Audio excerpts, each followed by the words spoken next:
Ladies and gentlemen, welcome back to All Beer Inside. We have traveled to the capital region of New York State, and specifically today, we are in Ballston Spa, and joining me is Larry, co-owner, and Terry, head brewer of the Speckled Pig Brewing Company.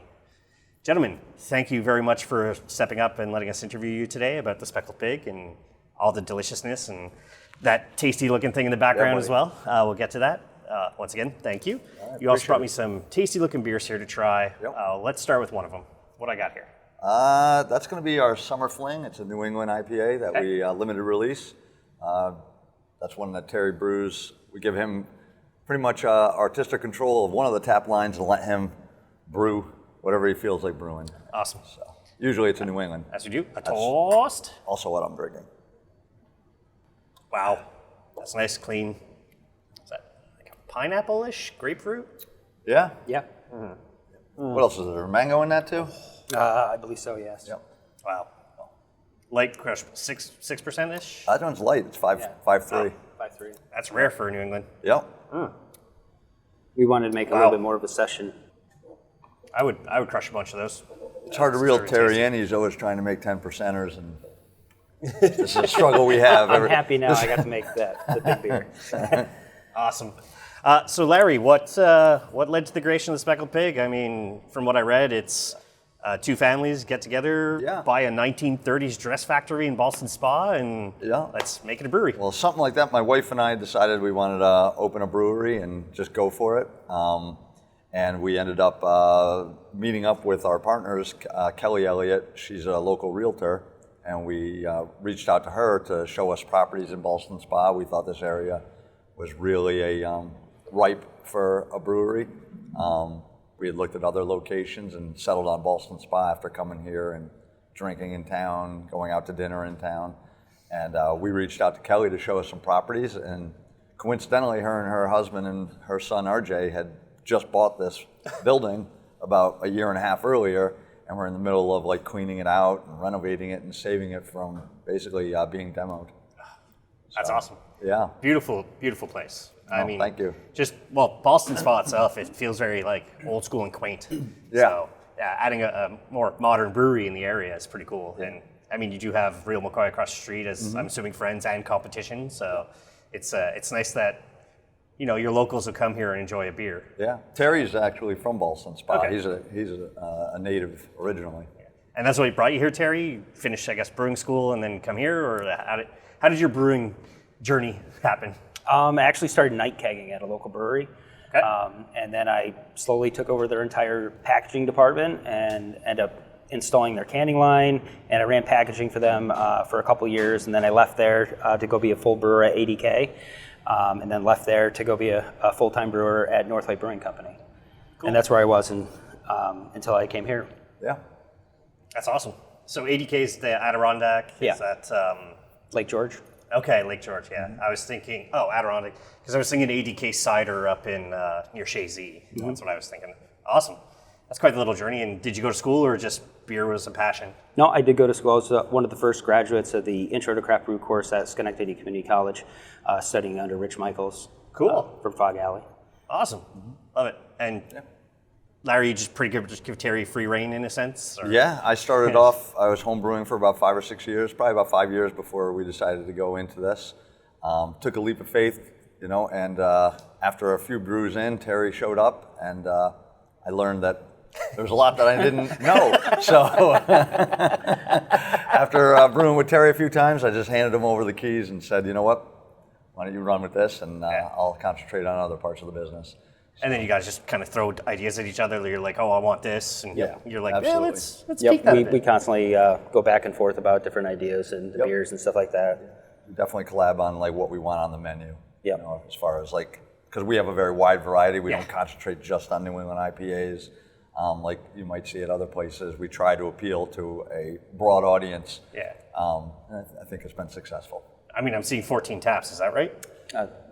We have 12 here and 12. Then 8 upstairs, so we're 20 tap system right now.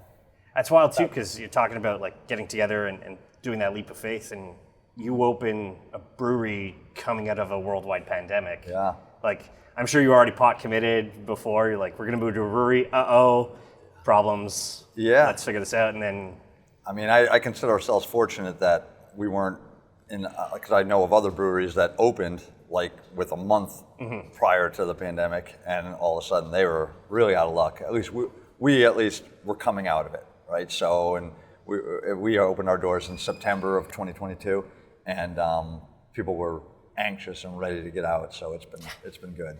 Yeah, anxious and ready to get would be an understatement of what we went through for 2 years. Yep. I don't know if the lockdowns in New York State were as crazy as where we are in Quebec, but thankfully your business is now thriving from at least what I've seen online. I mean, just coming here, I think you were open maybe a month and a half. I came here and I literally had to squeeze in to eat a pizza and a beer, and then I see a lineup. I'm like, okay, I'll not be a jerk. I'll let somebody else have a beer here to enjoy Speckled Pig. How do people discover Speckled Pig? A lot of it was just by word of mouth. Okay. We were fortuitous to have some good press at the onset. There hasn't been a new brewery open in Saratoga County since we opened. So when we did open, it was we hadn't had a new brewery in about a year. So a lot of the local newspapers picked up on it. We got some good press in that regards. I did notice in that newspaper article they speak about your wife pretty much being the pizza master in a sense. Yeah. Why pizza? I mean, I know why pizza personally because pizza's awesome. Yeah. Why pizza, and why give her free reign to do pretty much whatever she wants from what I've seen? We visited a lot of breweries leading up to this, and one of the things that we noticed is that breweries that didn't have food on site and relied mostly on food trucks, they weren't as commercially popular and well attended as what we had envisioned. So we knew that we had to have some element of food, and we settled on pizza because, in our opinion, we'd been making pizzas at home for a while. It seems to be reasonably easy once you get the hang of it, and you can be very creative with the types of pizzas. You can put anything on them. It's a blank canvas. I saw a dill pickle one. Oh yeah. Yeah. It's delicious. Yeah, it's oddly delicious and addictive. Yeah. No, it's great, and the pizza and beer. It's almost like the perfect pairing. You can't miss. Yeah. I don't know anybody who doesn't enjoy pizza. Yeah. Whereas you could alienate certain people with, one other niche. But if we were going to keep it simple, pizza was the way to go. Yeah. Yep. Do you do anything else, or just the pizza? We just do pizza, just wood-fired pizza. Bavarian pretzels. Yeah. We do have a pretzel as well. And then a pizza oven brought in from Italy. Yeah. Was that difficult? We actually got lucky on researching like where to get a pizza oven of this scope. There was a local company here in Brewster, New York, which was only about a 2-hour drive away, called Forni Forzi. They're now, I think, the Fiero Group. Okay. And they are the distributor for this company out of Italy that makes these. So we were able to go and just visit them, and we attended a 2-day school on dough making and how to work with this oven. Very cool. It was very cool. It was awesome. How many pizzas are you making right now? About 14 on the menu right now. Wow. Yeah. That's impressive. Yeah. Yeah, I know it was burning and churning when I came here that day. So it's like, oh, pizza for this guy, pizza for this guy. I'm like, please let mine be soon. I'm hungry. What did you think of the pizza? Oh, it was fantastic. I just had the pepperoni because Nice. I wanted something lighter in a sense. And classic. Yeah, I destroyed the pizza and I had a flight, and like I said, there was a lineup at the door. I felt like being a jerk, just being all selfish and keeping my own little corner. So We've learned that I joke about it that I wanted to open a brewery that served pizza. And I ended up with a pizzeria that serves beer because the pizza has actually been a very consuming part of our of the operations right now. We're hitting upwards of just shy of 400 pizzas a night on Saturdays, and that's killer. That's a lot. Yeah, it's a lot. The volume has been really growing. That's an incredible amount. And then I see like board games inside. It's kid friendly in here? It is. Okay. And I'm probably not pet because food, but what about the rooftop patio? Are people allowed to bring their pets? Or we have an outdoor area on the side here with some picnic tables set up. That's pet friendly area. As far as the rooftop's concerned, you have to come through our tap room, so we restrict it to service dogs only. Awesome. Yep. And what made you decide to build the rooftop patio? I don't know. I'm sure you've gone to breweries and like on a nice day out, if there's an outdoor area, that brewery's packed and it's mobbed. If you don't have, if you're in an urban setting, it's quiet until the sun goes down. So we wanted to attract, people that wanted to come in here and enjoy the outdoors. And the only place we could do that was up. We have a very small footprint here in the village, and that seemed to be the best way to do it. And then when it's nice, Terry, are you trying to prep brewing for the summer beers? Like I saw Blue Ray Pilsner. Oh, yeah. This New England's very summery. Yep. Is that where the timeline comes along? Yeah, we're gauging what's coming down the pipeline. We're preparing for stuff for this winter, this fall. So we have a lot of different beers planned. Definitely going to bring back some heavier stouts, some dessert stouts, maybe a s'mores stout or something like that. But definitely the juicy IPAs are always going to be here. Yep. The basic beers too, the Gringo, the Blonde, and all the other ones, Shandy. Awesome. Yeah. All right, let's get to beer number 2 I got here. That's a blueberry pills. Blueberry Pills. Yeah. It's not as blue as I thought it'd be. Wow. Smells So- bluey. Yeah. Smells blueberry. As we do, a Cheers. toast. Cheers. Oh, that's another. I'd sit on the front, sit on the side if Yeah. I had my dog, if I had a dog, and just Yep. crush a bunch of these. Realistically, drink responsibly or have a designated driver for sure. But yeah, I would have a bunch of these, or stay at a local spa or inn, from what I'm seeing around here. So Yeah, there's a lot of Airbnbs now popping up in Ballston Spa. that's awesome. That's one of our beers that, again, we thought of for the summer. That'll be going away probably after September or so and being replaced with another seasonal. Now, speaking of which, you guys like focus. It's pretty much your mission statement on your website is New York malts and hops. Yeah. We want to use local as much as possible. Yep. Why decide that and not get ingredients from elsewhere unless you have to? Yeah. So being part of the New York, I'm not sure if you're familiar with the requirements with being a New York farm brewery. I know that a certain amount has to be done with New York State growth. Yeah, So it's 60% right now of all the malts and hops are supposed to be used in our brews. The malts, that's not that difficult to achieve, but with the hops, that's what we're finding as an obstacle. But it's just a nice way to go to try to take care of our farmers locally. yeah, for sure. Do you see there is an expansion of hop growing in New York State, or even kind of this northeast sector of America? Not really. Yeah, we feel it's kind of slow right now. Yeah, it's unfortunate because we don't. I live literally 3 hours north, and somehow our weather is much more drastic up in Montreal. Yeah, but yeah. It feels like the growing seasons are either getting longer or shorter, like every year. It's almost like an accordion. And for farmers to grow that stuff, and what is it? A hop is almost every 7 years or something to properly grow like a new hop. There's no simplicity behind that. Yeah, I'd read and heard that New York State used to lead the nation in hop hop farms and per pound Yeah. production, but since then it's fallen way off and it's gone the way of the Pacific Northwest and now New Zealand even. Yeah.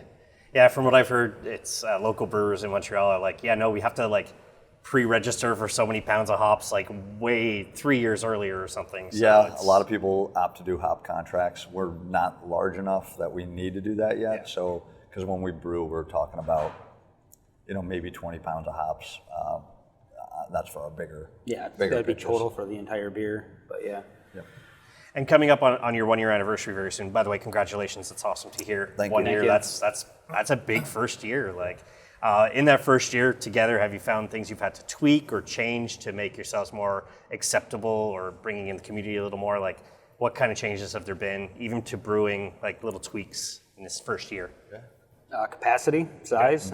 We're increasing capacity. We've already bought multiple tanks. We just bought our largest tank, which is a 15-barrel tank. With our system, it takes 4 brews to fill up, which is fun. Yeah. It's definitely keeping us busy back there. But space is our biggest issue right now. Yeah. We're going to continue to grow and continue to move. We just got to figure out our space compartment. Yeah.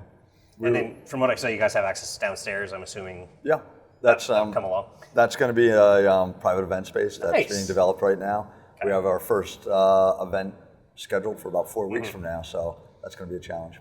And then even the changes that you've had to do in this tap room in the last year, how much has changed from where it was to where it is now? We've added seating is about it. We're constantly where can we put in more seats? But it's with the rooftop being open, that's alleviated a lot of the backups. So because that's adding another 40 seats or so. Do you see adding heaters or anything on the roof for winter, people who are willing to sit outside in the winter and drink a beer? Absolutely. We were already thinking about doing those propane fireplaces for the couch sitting areas. Very nice. Going so far as to even maybe do a tent over the entire structure so that we can really extend it so we can set up an ice bar. Amazing. Where's the name Speckled Pig come from? So before I got into brewing, and then if you're not a brewer, it's very typical for you to go to a bar and just be like, hey, can I get a Miller Lite? Pour you a draft, hand you the beer, and you just consume it. You don't give it much of a thought, right?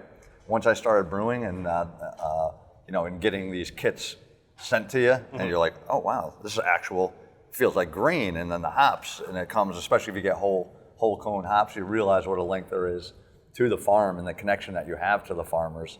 So I wanted to do a logo that was very clever and memorable, but also something that paid a little bit of homage to the farms. So the more you brew and the bigger you get, and then you actually start going to these breweries that are located on farms and they're growing their own hops, you realize what the connection there is to the farm. So we wanted to do something that was, memorable, but also pays, tribute to the farmers that provide all our craft to provide beer. Yeah. Well, it's that great circle, right? Like, I'm sure your spent grain goes back to the farm. Yep. Animals eat it. Yep. You get your malt, you get your malts and everything. So it's that great circle. It's like the reduce, reuse, recycle. Yeah. For some reason, brewing just has it down. Yeah. We have a couple of one in particular, a farmer that feeds his steers their spent grain, and we're still waiting for steaks.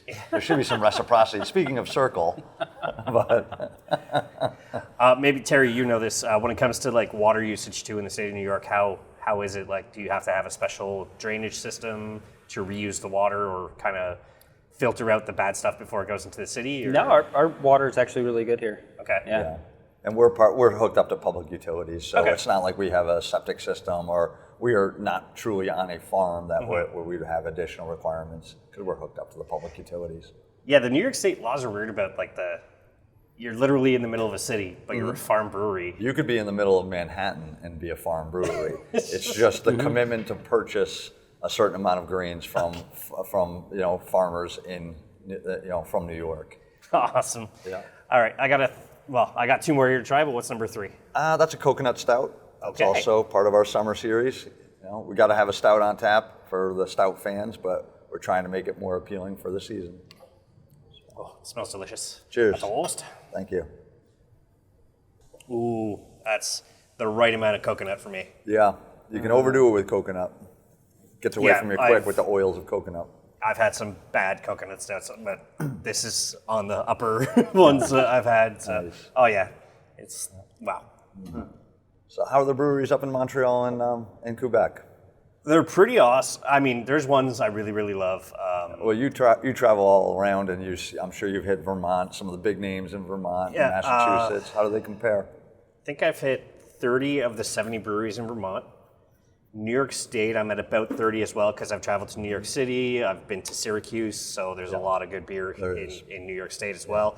Vermont, Montreal, specifically Montreal. We have Pub Brewski, which is in a heritage building in the Old Port. Delicious beers. Everything from the smoothies to the New Englands to the Pilsners, they're all solid. Yeah. And then one of my favorites, he focuses on all the tea-based beers, and they're called Quatre Origines, or Four Origins, because where they are in Point St. Charles it's one of the original 4 southwest sectors of Montreal. It's very labor-intensive, a lot of welfare, a lot of people returning from World War I and II. That's those neighborhoods, so that's where their history is with the Irish, Scottish, French, and British. That's what they focus on, is all old British lager styles and stuff like that. Those are my 2 favorites. Also, it helps that Four Origins has pinball, and I love pint and a pinball. It fits for me. That's awesome. And then near my house, there's Benedict's, which is, they're going on 10 years, and it used to be a dry county until 10 years ago, where they allowed Benedict's to come in as a brewery. And then just for where I live in Verdun, they were named the coolest neighborhood in the world recently. It's really, yeah, it's crazy. Very walkable area. Very walkable area. A lot. I mean, they literally shut down the main street for people to walk along. They add patio seats. It's very pedestrian friendly during the summer. Winter sucks. I mean, we literally go from this much snow to this much snow all of a sudden. But it's great. I mean, we've got a great brewing scene. Even just outside Montreal, just south, is Kanawaki Brewing, the first indigenous land brewery in Canada, and he is kicking butt. So If you're ever in, feel free to send me an email. I will tell you where to go. Yeah, I always think of like whenever we go to Montreal, I always think of like my trips back in the 80s when we would go to brewers and check out, and it was all just skunky Molson type beers up in Montreal. Yeah, no, I was a brewer guy when I was, because in Quebec you're allowed to drink at 18. Yeah. So I would bring it That's across why the border. that's why we went up there, Yeah. because we were like, you know what, we can go to bars. We're like, oh my God, this Yeah. is the land of milk and honey. Yeah, I know there was awesome. literally somebody told me that the hotel right across, they'd be like, okay, they check people's passports or IDs, and they're like, okay, you have to stay here. You're not allowed to drive back across the border tonight because you've been drinking all night. But it's Montreal. It's as if you have a terrible fake ID at the time. I don't promote this at all. But if you had a terrible fake ID 20 years ago, you could get away with it. I mean, I'm in my mid-40s, so I used to get away with a lot of crap when I was 30 years ago. Yeah, So- we used to make the trip quite often because it wasn't very far, and if you're underage, legally there, but here we're underage, and we just love the bar scene up there. But That is something I find a little unfair in the U.S. is like, if you can legally vote or join the military, you should be allowed to drink a beer. yeah, Why I not? don't disagree. So- I don't disagree. The Speckled Pig, does he or she have a name? I think the staff here has named it Benny, and the little child of Benny's is the Jet. Okay, So it's Benny and the Jet. Nice. Over there. Yeah. awesome. And that's staff, right? Our staff is Yeah. real. The staff is what makes the Speckled Pig, as special as the taproom experience that you're going to find. It's like, I think the reason why we've been so successful is because of the vibe, not just the good food and the good beer, but it's like really the vibe that you get when you're here. When it came crew to makes it initially fun. staffing, was there an issue? Because I know right now staffing for a lot of places like yourselves is an issue. We haven't had that issue on the beer tending side Okay. and that staff. The pizza side's always going to be a little bit different beast because it's a pressure cooker back there, especially when you're turning out pizzas every minute and 15 to minute and 30 seconds, right? So it's just busy. It's just busy. But like, who doesn't want to work at a brewery and being a bartender, right? We haven't had issues there. So usually once we got a couple of good staff members here, we're like, oh, do you have any friends that want to do it? And they're like, heck yeah, we do. And we've just been in a good spot where we haven't had to really the turnover rate. Anytime that we do lose staff, like friends of friends are able to just fill those roles. So The Founders Club, I saw, from what I read online, you started the Founders Club before it opened. well, actually, we did that the opening weekend. We had We had soft openings that were just kind of just targeted toward our friends and family members, just that have been supportive with us throughout our whole lives, and it kind of caught on. We only did it for the first 2 weekends that we were open. And just solicited them to make a donation. In exchange for their donation, we gave them a T-shirt, a spot on the wall, and then the first Wednesday of every month, we have a private party just for them. They get to come in and sample. We always have new beers every month. They sample the new beer, or that we give them little postcards that they review the beer. They'll tell us if they like it, tell us if they want to see it on the menu, and then give them the opportunity to name it. If we select their name out of all the entries, they end up with a sweatshirt, and then at the end of the night, they get to walk away with a can of the beer. Very cool. So yeah, it's actually a great. The first ones every month, it's kind of cool because everybody's starting to get to know everybody like that because there's upwards of 300 There's of them. a lot of names. Yeah. So, but now it's become kind of like these are our core group of Yeah. people, and they've gotten the chance to see us grow over the last year, and hopefully 5 years from now they're going to be like, wow, I can't believe I knew this place when it was just a little tap room. Yeah. Do you see it the 1 year anniversary coming up? Will there be more benefits to the Founders Club? Do you see it maybe doing like a renewable thing once a year if you want to keep on? We're not hitting anybody up. These guys are our founders for life, and they supported us early on, and That's awesome. they're here for life. Love that. Yeah. I love the concept of Founders Clubs, mug clubs, whatever. Yeah. It's a love loyalty this program. Yeah, I love this brewery so much. I need it to succeed. Yeah. Here's my money. We've been I'll be fortunate back. enough that I don't want to make it an annual thing because it's not a money grab for me. These are our core customers. Like we see them and their family like once a week, a lot of them. So for us, it's like we're good. And your local sport is It's been higher level than you ever expected? Yes. Yep. I've joked before how I've been like, man, I would love to be a brewery in like Key West where You don't have to put out great beer and great food because every day Carnival Cruise comes and drops off 5,000 customers and you'd be like, oh, you don't like our beer? That's okay. Tomorrow we've got a new 5,000 customer base coming in, you know? But here, you have to crank out good food, you have to crank out good service, you have to crank out good beer or you're not gonna get repeat customers. So it's not just, it's not about a cash grab or anything or a money grab. For us, it's just about like, hey, we're providing you guys with, like my goal was to put out great beer. Like that's what we really wanted to do, is just make great beer. And I still get I don't take for granted when I'm working the bar, people don't know if I'm the owner or not. And I'm like, oh shit, this is really good. And be like, wow.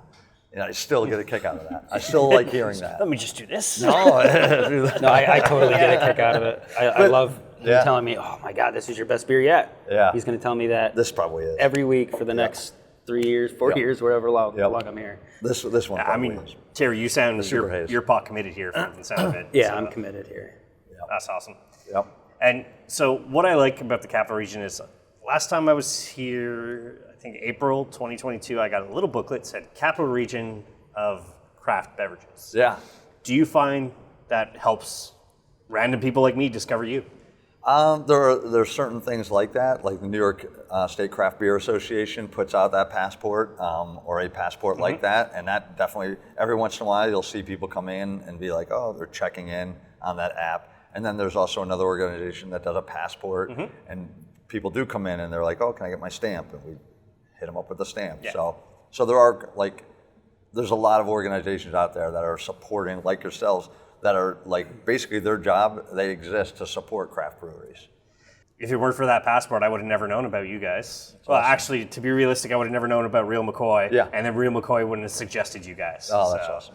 Yeah, they're like, no, go, if you need a pizza, right there. So That's awesome. yeah, That's cool. So, and I'm assuming, Terry, as a brewery, there's a lot of like sharing with other breweries, like, oh, I'm out of Crystal Malts. Do you have any? Oh, I'm out of this. Do you guys? And then you pay it back. It's Yeah, I know all the different breweries around here, and I'm usually communicating with some of them every once in a while for different ingredients and stuff like that. We're hitting them up for like used barrels or used kegs all the time. Be like, hey, what do you got in the used market? You know. I got a fourth one here. That is the Pink Over Blue Sour. Actually, that's the Rebel Rose Sour. It's a black cherry sour.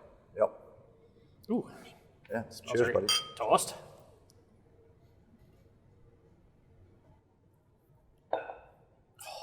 Wow. That's a perfect sour for me. It's not like punchy. It's not making me do that. Yeah, we don't go for puckering. We kind of shoot for tartness. Is what we're looking for. Yeah, I try to make all my beers very drinkable. You know, not over the top. Anything really. I mean, I definitely go over the top on sometimes with hops and juice. And, Yeah, he does. I think that all adds to the flavor. Terry, I guess as a brewer, you're trying to get that macro drinker to come and drink everything here. Yeah. So. Yeah. And then together, you're doing growlers right now, but do you see a crowler or a canning line coming in at some point? Yeah, we actually have a crowler machine. Okay. So we do 16 ounce and 19.2 cans right now. So it's limited supply. We have them in the back right now. We're going to load up the cooler. But we do plan on buying our own canning line eventually. That's 16 ounces, 12. Probably 16. Yeah, 16 ounces. Yeah, and I think 16 is the way to go. It is. That seems to be that's what craft beer drinkers are demanding right now. That's our next hurdle that we're going to end up approaching is we're going to be doing a canning line just after our 1 year anniversary. So in October, we're going to be shooting for our canner. Hopefully we'll be doing some special releases too. Like when we have a new beer like Super Haze, we'll be able to do limited can releases. Yep. Awesome. Love that. And I guess you'll give the founders the first shot at those cans if they want them, type of thing? Absolutely. Yeah. Yep. That's incredible. Yep. I saw a lot of events, rooftop yoga, music nights, trivia, other events. Like, what made you decide to not just be come in and drink a beer and eat a pizza? It's let's entertain the people here. Well, it's what people really demand. So you're looking. It's a craft, right? Craft beer, but it's also a business. So what you're trying to do is maximize as many people coming in and experiencing Speckled Pig as possible, and through things like. Most places are closed on a Monday night. We chose to be open on Mondays to take advantage of like people still want to go out on Monday. But a lot of them don't because there's no place to go. So we opened on a Monday night and did trivia here, And now Monday night's one of our busiest nights. Like, it's very hard to find an open seat on Monday because of trivia. Yeah, trivia has become so popular. So- and there's nothing more defeating than, oh, I think I'm smart. I'm not smart. I thought I was smart until I started doing trivia here. I'm like, But then God, it's no like- wonder everybody cheats. Yeah. It's so hard, these questions. Then you want to go back and you want to better yourself and you want to learn stuff and then you want to win trivia. So, is there prizes for the trivia winner, or is there like a monthly tournament? Like, how does trivia work here? We've got first prize winner here wins a beer mug with a $100 gift card to the Speckled Pig. Nice. Second place is 50, and then third is 25. If you guys weren't 3 hours and change away, I'd be coming every Monday night. Or at least to watch. I'm assuming football's not far away. Like, It's not far away. do you get a lot of sports bros coming in and watching? You know, I don't know if why it's not, but our Monday Night Football here, it's not so. Most of the time, people are here just for the trivia. Yeah. And once the trivia is over and the football games are on, it's like the movie theater. I joke all the time. It's like basically, trivia's done. They stand up and they walk out like they're rolling the credits. So, but it's good. That's terrible too, because football, like I said, pizza, beer. I know. Football. Yep. Pizza, beer, baseball. Yeah. So, pizza and beer is the ultimate sports combo for me. So. Yeah, we have 4 TVs here, Yeah. big screen TVs to watch the games on. So, what are besides a couple of special releases, what are some other big plans for that 1 year coming up in a couple of weeks? We're going to be doing an Oktoberfest. Coincidentally enough, our 1 year anniversary falls on September 23rd. By that time, we're going to have our event space open. So we are planning on doing all 3 levels open. We're going to have our New York State craft spirits. We're going to be making some cocktails on the first floor. And then up here, we're going to be business as usual. The Rooftop, we're going to be having a live band playing there on our 1 year anniversary. And we're going to be serving bratwurst and out in the alleyway. That's the plan. I got to figure out how to get here. Yeah, it's going to be a long day. Problem is, I'm so busy and this is a passion. Like, Yep. this is your passion. Yeah. It pays you. Yeah. Unfortunately, our passion doesn't pay us yet, except for delicious, tasty beers. So, You must put a lot of miles on, huh? well, we call them kilometers in Canada. But Okay. My last car, I'd put 20,000 kilometers just beer traveling. I mean, we did the New What's York that, State. 15 miles? 16 miles? No, I think that's. So I know 65 miles an hour is 110 kilometers. So it's like just under double. It's 1.8 or something weird like that. It's the same thing where we still use meters instead of feet, but everybody in Canada is like, I'm 5'9". I'm not 1.8 meters tall. So. I'm 600 centimeters. Yeah. It's not like we're using stone where I'm like, I'm 12 stone or whatever. I think I'm more than that, but nonetheless. So amazing. And Terry, anything for yourself that you'd like to see included for that 1 year anniversary? I mean, I'm always pumping out new beers, so I'm sure I'm going to have a couple new beers even before then. Gonna need 'em. But yeah, I have a couple things rolled up my sleeve that I haven't Yep. said anything about yet. But Yeah. we're going to work on something special. Sure, a white stout or black IPA or something crazy. Maybe a white Christmas stout. Yeah. And then you see a shandy, and then you were telling me about a hard root beer. Yeah. Where does that freedom come? Like creating a hard soda? How did that come about? It comes out of our seltzers. Okay. But yeah. Yep. Yeah. Do you feel the popularity of seltzers are continuing, or is it kind of petering off? No, seltzers are very popular. Yeah. Yeah. Very popular. We don't, because we do them like craft cocktail is how we present them here. Yeah, so I make a basic seltzer with no flavors, and then they do flavor shots at the bar. Because I've tried the macro seltzers, and I'm like, all I taste is chemical. They're gross. Yeah. But Yep. drinking local seltzers and local shandies and ciders and stuff, Yeah. do you see yourself making a cider, maybe a mead at some point too? Or I know apparently the mead rules in New York State are like very unique. Same with cider too. You need a separate license to do cider if you're a brewery. Okay, interesting. And mead as well. Yeah. Yep. That's a pain in the butt. Yeah. Yeah. It's like, oh, we have all these leftover apples from the farm. We can't do anything. Oh, let's put them on a pizza. My boy Blue. Awesome. Anything else you'd like to talk about? Besides this last anniversary beer that's coming out? So this one here, this isn't an anniversary beer. We have a series of beers called In a Haze, and that's our signature, one of our signature IPAs. That comes in at just about 8%. We have a version of it called In a Little Haze, and then this one is In a Super Haze. So this one's going to be almost 9%. And Awesome. it's getting brewed today, Okay. or it's getting That's kegged awesome. today. Package today. Yep. That's kind of the beer that's close to my heart. I've been brewing that beer for a while. Yeah. This is the juiciest. I think this is our juiciest beer we've made yet. Do you see yourselves collabing with anybody making collab beer, collabing with a different, maybe local restaurant provider to kind of collab in the kitchen? Like what kind of collabs do you see yourselves doing in the future? So we have a little coffee shop right kitty corner to us. When we were in the middle of renovating this building, we were going over there for coffee every morning, and we noticed that every day they have a different flavor coffee of the day. So we just got to know Kim from the Coffee Planet really well, and we started tying in all of our stouts, our flavored, are based off of the flavors that we would get from her coffees. So we collaborate with Coffee Planet to do our stouts. Right now it's just so busy that we have not yet taken the time to reach out to other breweries to collab, but I know Terry has a lot of contacts with the Capital District brewers, so it's not off the table.